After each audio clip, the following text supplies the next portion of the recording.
नमस्कार, मैं हूं अभिषेक त्यागी। रोहित शर्मा को लेकर एक चर्चा पिछले 6 महीने से चल रही है कि रोहित शर्मा की कप्तानी किसने छीनी, रोहित शर्मा को टीम से बाहर करने का प्लान किसने बनाया। रोहित शर्मा और गंभीर क्या वास्तव में दुश्मन हैं? क्या वास्तव में रोहित शर्मा और गौतम गंभीर के बीच में बनती नहीं है? क्या वास्तव में रोहित शर्मा और गौतम गंभीर जिस वक्त टीम में एक साथ थे, क्या उस वक्त भी इन दोनों के बीच में कोई विवाद हुआ था? क्या विराट कोहली और रोहित शर्मा जब वनडे में मैदान पर उतरते हैं तो गंभीर से बात नहीं करते हैं? यह सवाल इस वक्त तमाम क्रिकेट फैंस के जहन में है और इन सवालों का जवाब तमाम क्रिकेट फैंस खोजने की कोशिश करते हैं। और लगातार इस तरीके की चर्चाएं भी चल रही हैं, विवाद भी है कि वास्तव में यह कहा भी जाता है कि गौतम गंभीर ने रोहित शर्मा की कप्तानी छीन ली और शुभमन गिल को कप्तान बना दिया। यह चर्चाएं इस वक्त चल भी रही हैं कि रोहित शर्मा को जो टेस्ट में रिटायरमेंट और विराट कोहली को टेस्ट में रिटायरमेंट लेने के लिए गंभीर ने मजबूर किया था। ऐसी भी चर्चाएं चल रही हैं और अब वनडे विश्व कप को लेकर भी चर्चाएं चल रही हैं कि वनडे विश्व कप से रोहित शर्मा और विराट कोहली को गौतम गंभीर ही बाहर करना चाहते हैं। इस तरीके की चर्चाएं आप भी सुनते होंगे और लगातार पढ़ते होंगे और देखते भी होंगे। रोहित शर्मा के अपमान की कहानी लगातार हम आप लोगों को खबर के माध्यम से बताते भी हैं। लेकिन सच क्या है? क्या वास्तव में ऐसा है? क्या वास्तव में रोहित और गंभीर दुश्मन है? क्या वास्तव में रोहित और गंभीर के बीच बातचीत नहीं होती है? क्या वास्तव में रोहित शर्मा ने गौतम गंभीर ने रोहित शर्मा के करियर को लेकर कोई फैसला किया था? यह सवाल आज हम आपको बताएंगे और इस सवाल का जवाब आपको बताएंगे क्योंकि टीम इंडिया के सचिव देवाजीत सैकिया का बयान आया है रोहित शर्मा और गौतम गंभीर के रिलेशन को लेकर, इन दोनों के संबंध को लेकर, टीम इंडिया के माहौल को लेकर, विराट कोहली और रोहित शर्मा और गंभीर के संबंध को लेकर इस वक्त एक बहुत बड़ा बयान देवाजीत सैकिया का आया है। इस बयान के बाद खुलासा होगा और आपको भी समझ आएगा कि वास्तव में हकीकत क्या है, टीम इंडिया का माहौल क्या बना हुआ है। क्योंकि एक तस्वीर भी वायरल हुई थी अभी, उस तस्वीर में रोहित शर्मा और गौतम गंभीर नजर आ रहे थे। उस तस्वीर में रोहित शर्मा से हाथ मिलाने की कोशिश कर रहे थे गंभीर, लेकिन वो हाथ मिल नहीं पाया। तो ये कहा गया कि दोनों के बीच में संबंध अच्छे नहीं है। इस तरीके की चर्चाएं जो है वो इस वक्त सोशल मीडिया पर चल रही है। रोहित शर्मा पहले मुकाबले में टीम इंडिया के लिए नजर भी आए बैठे हुए, मुंबई के मैदान पर नजर आए थे बैठे हुए, तस्वीरें आप देख रहे हैं। और वहां पर मुकेश अंबानी भी नजर आ रहे थे। तस्वीरें एक बार आपको दोबारा से दिखाएंगे। मुकेश अंबानी, रोहित शर्मा बैठे हुए नजर आ रहे हैं और वहां पर बातचीत चलती हुई नजर आ रही है। रोहित शर्मा से गौतम गंभीर की बातचीत भी हुई थी। तो जाहिर तौर पर यह भी चर्चाएं इस वक्त जोर पकड़ रही हैं कि क्या कुछ बड़ा होने वाला है टीम इंडिया में।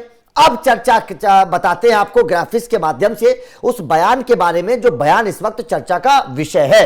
रोहित विराट के संन्यास पर बड़ा खुलासा। सबसे पहले ये समझिएगा, सबसे पहले पहली लाइन को एक बार दिखा देते हैं क्या है रोहित शर्मा के विराट और खुलासा जो है, रोहित विराट के संन्यास का गुनहगार कौन है? ये सवाल सबसे बड़ा है, इसका जवाब आपको देने की कोशिश करेंगे। इसके बाद में अगला सवाल देख लेते हैं क्या है अगला। रोहित, क्योंकि ये भी सवाल है बहुत बड़ा कि गुनहगार कौन है। बीसीसीआई सचिव देवजीत सैकिया ने इस पर चुप्पी तोड़ी और बहुत बड़ा बयान दिया है। देवजीत सैकिया ने साफ किया कि गौतम गंभीर और विराट कोहली के बीच सब कुछ ठीक ठाक है। यह देवजीत सैकिया का कहना है। इसके आगे उन्होंने बहुत बड़ी बात कही। उन्होंने कहा कि मैंने कभी उन्हें लड़ते हुए नहीं देखा, उनके बीच काफी अच्छा रिश्ता है।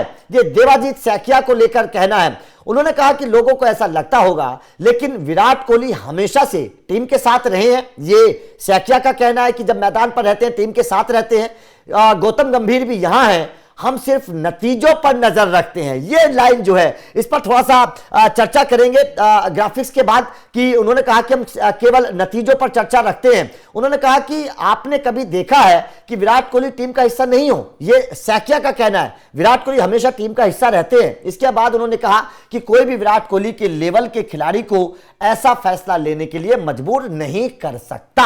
यह देवाजीत सैकिया का कहना है कि विराट कोहली जैसे खिलाड़ी को लेकर कोई भी उनको मजबूर नहीं कर सकता। वो उस लेवल के खिलाड़ी हैं जो साधारण खिलाड़ी नहीं है, इस लिहाज से वो बाहर नहीं किए जा सकते। वो भारतीय क्रिकेट के दिग्गज हैं। बोर्ड किसी प्लेयर के करियर में दखल अंदाजी नहीं कर सकता, यह देवाजीत सैकिया का कहना है। रोहित शर्मा और गौतम गंभीर विराट कोहली को लेकर जिस तरीके की बात उन्होंने कही है, तो जाहिर तौर पर यह बड़ा बयान इस वक्त चर्चा का विषय है। लेकिन यहां पर देवाजीत सैकिया ने बहुत बड़ी बात, दो बातें कही और इन दोनों बातों पर मैं आपकी नजर दौड़ाना चाहूंगा। सबसे पहले उन्होंने कहा कि गौतम गंभीर को लेकर कोई प्रॉब्लम नहीं है, लेकिन हम उनके प्रदर्शन पर नजर रखे हुए हैं। अब प्रदर्शन पर नजर रखे हुए हैं तो मतलब साफ है कि प्रदर्शन पर तो सवाल है। जिस तरीके से गौतम गंभीर के आने के बाद टीम इंडिया में बवाल मचा, टीम इंडिया को हार का सामना करना पड़ रहा है। आप चाहे बात टेस्ट मैचों की करिए, बात चाहे टी20 की करिए, बात चाहे वनडे क्रिकेट की करिए, बात चाहे उनके कप्तानी के फैसले की करिए, शुभमन गिल को कप्तान बना दिया गया, तो तमाम तरीके से तो गौतम गंभीर के प्रदर्शन पर सवाल है। और इसके बाद यह भी कहा जा रहा है कि ऐसा हो सकता है कि टी20 विश्व कप के बाद गौतम गंभीर को टी20 की कप्तानी से हटा दिया जाए, क्योंकि ये तो देवाजीत सैकिया ने खुद कहा है कि हम उनके प्रदर्शन पर नजर रखे हुए हैं। इसके बाद उन्होंने साफ तौर पर कहा कि विराट कोहली जैसे खिलाड़ी को लेकर कोई मजबूर नहीं कर सकता। वो खुद जानते हैं कि उनको कब रिटायरमेंट लेना है, कब उनको बाहर जाना है, कब उन्हें कोई मजबूर नहीं कर सकता। वो उस श्रेणी के खिलाड़ी हैं कि उनको कोई मजबूर नहीं कर सकता। तो जाहिर तौर पर देवाजीत सैकिया के इस बयान के बाद यह भी साफ है कि उन्हें मजबूर नहीं किया गया, ये विराट कोहली का अपना फैसला था। लेकिन सवाल क्यों खड़े हुए? सवाल देखिए, सवाल भी उठने लाजमी है। अब सैकिया साहब सीधे सीधे तौर पर तो टीम इंडिया के माहौल के बारे में नहीं बताएंगे बाहर आकर, लेकिन सवाल क्यों खड़े हुए थे? सवाल इसलिए खड़े हुए थे क्योंकि जब आईपीएल 2025 चल रहा था, उस वक्त रोहित शर्मा सबसे पहले टेस्ट क्रिकेट से रिटायरमेंट लेते हैं और यह चर्चा चली थी कि रोहित शर्मा और गौतम गंभीर के बीच में चर्चा हुई थी, बातचीत हुई थी इंग्लैंड सीरीज को लेकर। और रोहित शर्मा ने कहा था गौतम गंभीर से कि मुझे इस सीरीज में एक बार मौका दीजिए। और गौतम गंभीर ने पूछा था रोहित शर्मा से कि आप अपना आखिरी फैसला बताइए कि आप टेस्ट क्रिकेट खेलना चाहते हैं, नहीं चाहते हैं। रोहित शर्मा ने कहा था कि मुझे एक सीरीज में मौका देकर देखिए, उसके बाद में मैं अपना अंतिम फैसला बताऊंगा। तो गौतम गंभीर ने कहा था, इस तरीके की चर्चा थी, सूत्रों के हवाले से खबर है। तो फिर गौतम गंभीर ने रोहित शर्मा को ड्रॉप कर दिया और रोहित शर्मा ने बीच आईपीएल अचानक से रिटायरमेंट का ऐलान कर दिया था। ठीक उसी तरीके से विराट कोहली के साथ भी हुआ, जबकि विराट कोहली को लेकर तो ये कहा जा रहा था कि उनकी फिटनेस भी ठीक है, फॉर्म भी बहुत कमाल की है, कोई परेशानी विराट कोहली को लेकर नहीं है। ऐसे में विराट कोहली का रिटायरमेंट जो था वो सवालों के घेरे में था। और ठीक रोहित शर्मा के बाद विराट कोहली ने जब रिटायरमेंट लिया तो ये सवाल खड़े होने लगे कि क्या दोनों को मजबूर किया गया, क्या दोनों के सामने कोई शर्त रखी गई थी गौतम गंभीर के द्वारा, जिस तरीके से दोनों ने एकदम अचानक से रिटायरमेंट ले लिया। और रिटायरमेंट की उम्मीद किसी को नहीं थी दोनों को लेकर अगर चर्चा करें, क्योंकि WTC दोनों खेलना चाहते थे। विराट कोहली तो चाहते थे कि उनको टेस्ट क्रिकेट में खेलने का मौका और भी दिया जाए। और यह भी चर्चा थी कि टी20 से रिटायरमेंट दोनों ले चुके हैं, अपने मनपसंद तरीके से दोनों ने टी20 से रिटायरमेंट लिया था, तो अब वनडे क्रिकेट ज्यादा होता नहीं है। ऐसे में ये दोनों टेस्ट क्रिकेट केवल खेलना चाहते हैं, लॉन्ग फॉर्मेट में दोनों मैदान पर उतरना चाहते हैं। लेकिन लॉन्ग फॉर्मेट से इन दोनों ने जब रिटायरमेंट लिया तो सवाल खड़े हुए थे। और उसके बाद लगातार रोहित शर्मा को अपमानित भी किया गया, उन्हें टीम इंडिया से बाहर भी किया गया, उनकी कप्तानी भी छीनी गई। लेकिन खैर देवाजीत सैकिया का कहना है कि ऐसा कोई बात नहीं है, दोनों टीम में मिलकर रहते हैं, कोई प्रॉब्लम नहीं है, कोई किसी को मजबूर नहीं कर सकता। तो आपका देवाजीत सैकिया के इस बयान पर क्या कहना है और क्या आपको लगता है वास्तव में रोहित शर्मा और विराट कोहली को संन्यास लेने के लिए गंभीर ने मजबूर किया होगा? कमेंट करके अपनी राय दीजिएगा। बाकी लगातार अपडेट मिलते रहेंगे तो चैनल को सब्सक्राइब करके बेल आइकन को प्रेस कर देना। Thank you very much.